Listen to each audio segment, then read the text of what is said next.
Today we contoured Kat's face, added a little bit of definition, even though she clearly doesn't need it. But just to show you guys how this palette worked, I really wanted to show you what it can do to someone's face. As you guys know, I already am a huge fan of the Shade and Light Face Contour Palette. So when the Creme formula came out, I absolutely fell in love. Cream contour can be really intimidating to most people, so with this contour palette, it makes it absolutely simple.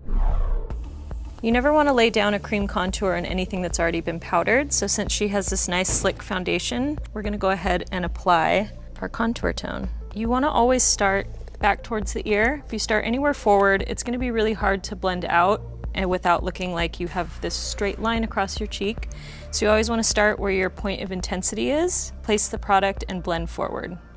I like to place and pull forward. And I always like to lightly blend up into the skin since she has these beautiful cheekbones. The brush was specifically made for this palette. It has a nice domed tip, so it gets really into those curves, hugs the cheekbone, and it makes it super natural to blend forward. So I'm gonna go ahead and blend this out using the Beauty Blender just to soften around the edges. It's gonna make such a big difference with the smallest swipe of contour.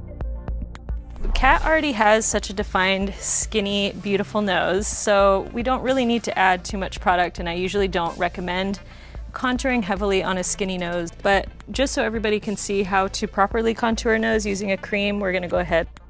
For contouring noses, I really love the concealer brush because it is a small little dome. We call it the kitten paw. The side has a nice flat edge, so you can seamlessly blend into the foundation. I'm using a clean brush just to blend out so I'm not adding more product. So now to tie this all together, I'm going to go around her jawline. So by adding contour around the jaw too, it's gonna slim the jawline. I try not to add too much down here because there's nothing weirder than seeing just a dark stripe. So you always wanna make sure and blend it into the neck, but not all the way down so it doesn't look like you have a really tan neck. And I always wanna blend forward. You always wanna keep the point of intensity in the back just in case you need to blend it out. Last but not least, we're gonna set this and we're ready to go.